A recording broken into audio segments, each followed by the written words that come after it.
नमस्ते।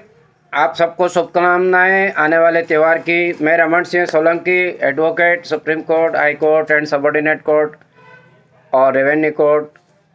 आप लोग सबसे मेरा परिचय हो चुका है। पहले मैंने अपनी एक वीडियो बनाई थी, उसमें मैंने बताया था कि बेटी के हक अधिकार के लिए जो अमेंडमेंट हुआ है उसके बारे में मैं आपको बताऊंगा।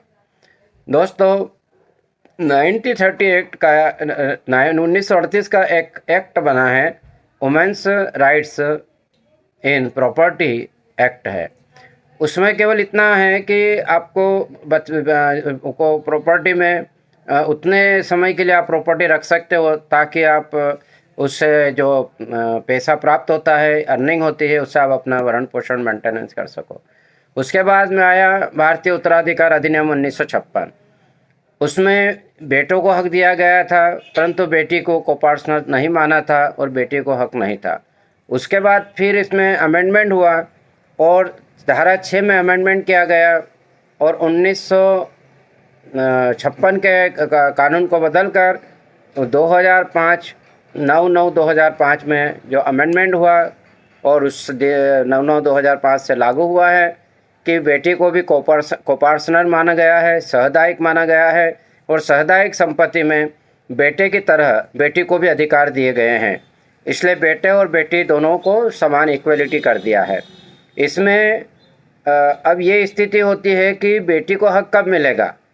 2005 में अमेंडमेंट हुआ है तो 2005 में पिता जीवित होने पर या 2005 के पहले पिता की मृत्यु हो गई है तो उस स्थिति में भी बेटी को मिलेगा या नहीं मिलेगा। जहाँ तक प्रोविज़न का सवाल है, उसमें तो ये लिखा हुआ कि 2005 9/9/2005 लिखा हुआ है, लेकिन माननीय सर्वोच्च न्यायालय ने, सुप्रीम कोर्ट के 3 जजमेंट है जो इसमें मार्गदर्शन देते हैं। एक जजमेंट है 2016 का, जिसमें प्रकाश वर्सेस फुलवती बाई का जजमेंट है और उस जजमेंट में 2 सुप्रीम कोर्ट जज थे, जस्टिस अनिल दवे और जस्टिस A.K. गोयल, जिन्होंने ये मत प्रतिपादित किया था कि बेटी को तभी अधिकार और हक मिलेगा जब उसके पिता की मृत्यु 2005 9/9/2005 को या 9/9/2005 के बाद हुई हो। इसके बाद जजमेंट दूसरा आया है दमन्ना वर्सेस अमीर का 2018 का। उसमें यह मत, उसमें 2 जज उसमें भी थे, जस्टिस A.K. सिकरी और जस्टिस S. अशोक भूषण। उसमें भी ये मत प्रतिपादित किया गया, यह मत इसको ओवररूल कर दिया था और यह मत प्रतिपादित किया था कि 2005 को पिता की मृत्यु हो या 2005 के बाद हो, वो कोपार्सनर रहेगी और बाय बर्थ रहेगी और उसको बेटे की तरह ही उसको बराबर उसमें अपना अधिकार और हिस्सा, उसमें हक मिलेगा। ये उसमें स्थित थी। अब ये दोनों जजमेंट में कंट्रोवर्सी हो गई थी। इसके लिए फिर जो 3 जजेस की बेंच हुई थी और वो केस था विनीता शर्मा वर्सेस राकेश शर्मा का 2020 का, जिसमें justice Arun Mishra ji, justice Abdul Nazi और जस्टिस M.R. शाह थे।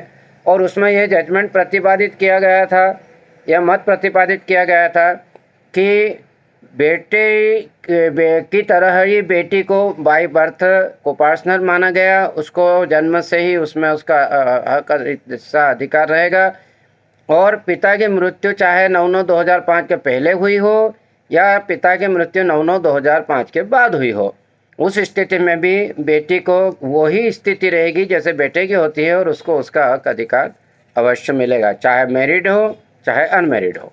ये इसकी स्थिति थी। दोस्तों, मैंने आपके सामने अपने न्यायिक दृष्टांत के साथ प्रोविज़न का खुलासा किया है। अब इसी भारतीय उत्तराधिकार अधिनियम की धारा 6 के आगे के प्रोविज़न और धारा 8 के बारे में और धारा 24 के बारे में, जिसने विधवा को रीमैरिज करने पर उसको अधिकार मिलेगा या नहीं मिलेगा, इस पर भी अपन चर्चा करेंगे। और धारा 14-15 के उसमें भी अपन चर्चा करेंगे इसमें आगे। और इसके बाद दूसरी वीडियो एक और आ रही है, उसमें आदिवासी को ज़मीन बेची है और आदिवासी ने ज़मीन सामान्य वर्गों को बेची है। उस स्थिति में क्रय और विक्रय की क्या स्थिति होगी और धारा 170 ख और मध्य प्रदेश भू राजस्व संहिता और धारा 165 भू राजस्व संहिता की क्या स्थिति होगी, उस पर हम विचार करेंगे। इसी के साथ धन्यवाद। मैं रमन सिंह सोलंकी एडवोकेट आप सबका आभारी हूँ, आपने समय दिया। आप मेरे चैनल को लाइक ज़रूर करें, सब्सक्राइब ज़रूर करें, शेयर करें, ताकि मैं वापस दूसरी अच्छे से अच्छी प्रोत्साहन मिले और मैं अच्छे से अच्छी वीडियो आपके सामने रख सकूं और आपको इसका लाभ प्राप्त हो। धन्यवाद। जय हिंद, जय भारत।